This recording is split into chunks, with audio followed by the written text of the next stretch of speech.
Have you ever looked at a doll and felt a chill as if it was watching you? Imagine a doll that wasn't just a toy, but something alive, something evil.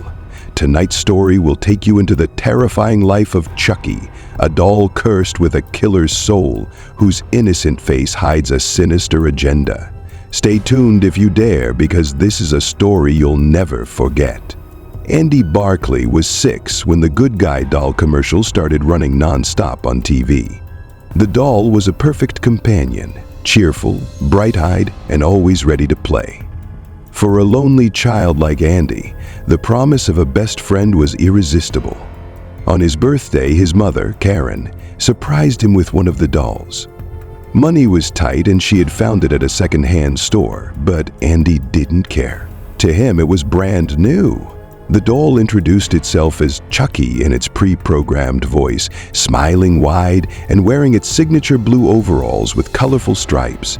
Andy was thrilled. He took Chucky everywhere, talking to it like a real friend. Karen found it endearing at first, but couldn't shake the unease she felt whenever she looked at the doll. The way its eyes seemed to follow her movements felt unnatural, though she told herself it was just her imagination. The first sign of trouble was small, almost insignificant. Karen would find Chucky in places she didn't remember leaving him. In the kitchen, on the couch, even near the bathroom door late at night. She assumed Andy was moving him around, but when she asked him, he would insist he hadn't touched the doll since bedtime. Karen laughed it off, chalking it up to a child's imagination and her own forgetfulness. One night, everything changed. Karen was asleep when a loud crash startled her awake. She rushed into the living room, heart pounding to find the lamp shattered on the floor. Andy's room was dark and quiet. She stepped carefully, picking up the broken pieces, when she heard a faint laugh behind her. Turning quickly, she saw nothing but shadows. The unease was growing, like a heavy weight pressing against her chest. The next morning, Andy seemed distracted. When Karen asked what was wrong, he said Chucky had told him a secret.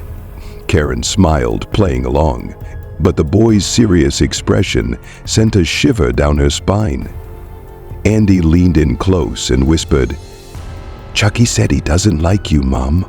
Karen brushed it off as another childhood fantasy, but the words lingered. That night, after Andy had gone to bed, she put Chucky on the shelf and shut the door to his room. Hours later, the creak of footsteps echoed in the hallway. Karen froze. Andy should have been asleep, but the sound was too light to be an adult's. She stepped into the hallway and saw nothing but shadows stretching across the walls. When she peeked into Andy's room, her breath caught. Chucky was no longer on the shelf, but sitting upright on Andy's bed, its head tilted slightly, as if watching the boy sleep. Karen told herself Andy must have moved the doll, though the nagging feeling of dread kept her awake the rest of the night. The incidents became more frequent. Doors left ajar when she knew they had been shut, faint whispers in the dead of night, objects that moved when no one was around. Andy became quieter, his once cheerful demeanor replaced by a nervous, watchful tension. Karen tried to dismiss it all until the night she found Chucky sitting at the kitchen table, a knife from the drawer lying next to him. She stared at the doll, feeling a knot tighten in her stomach. She grabbed it and locked it in the hallway closet, telling herself she was overreacting. But that was the night Andy screamed. Karen ran to his room, her heart pounding, to find Andy curled up on the bed, tears streaming down his face. Chucky's voice rang out from the shadows, low and menacing, mocking her as she searched frantically. She found the doll sitting on the windowsill, its grin twisted into something malevolent. Karen knew this wasn't normal. She reached out to Detective Mike Norris, the man who had been involved in the death of Charles Lee Ray, the Lakeshore Strangler. When she mentioned the doll, Mike's face grew pale. He explained that Charles Lee Ray had been killed in a toy store and had been known to dabble in voodoo. Witnesses claimed to have heard him chanting in his final moments. Mike hesitated before saying what he truly believed. Charles Lee Ray's soul had been transferred into the doll. Karen was horrified but determined to save her son. The next few days were a whirlwind of terror. Chucky wasn't just a doll, he was alive. Karen saw him move, heard him speak, and watched as he manipulated Andy, drawing the boy closer to him. Chucky's plan became clear. He needed a human body to escape the doll, and Andy was his target. Karen and Mike fought to protect Andy, but Chucky was cunning and relentless. The doll wasn't just fast, it was vicious, wielding a knife with terrifying precision.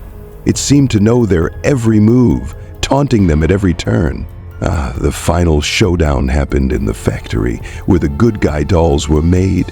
Karen and Mike chased Chucky through the maze of conveyor belts and towering shelves. The doll used the shadows to his advantage, striking out from the darkness. Karen finally cornered Chucky near a vat of molten plastic. The doll lunged at her, knife in hand, but she dodged and knocked him into the bubbling liquid. Chucky's screams echoed through the factory, his body melting into the molten pool. But even as his form disintegrated, his voice lingered, a haunting promise that sent chills down Karen's spine. "I'll be back." Karen and Andy returned home, hoping the nightmare was over. But even now, Karen can't look at a doll without feeling her heart race. Sometimes, in the dead of night, she hears faint laughter and the soft creak of footsteps. And she wonders if Chucky's promise was more than just words. If this story left you chilled, don't forget to like, share, and subscribe for more tales of terror, because sometimes the scariest monsters aren't hiding under your bed. They're sitting on your shelf, waiting for their moment.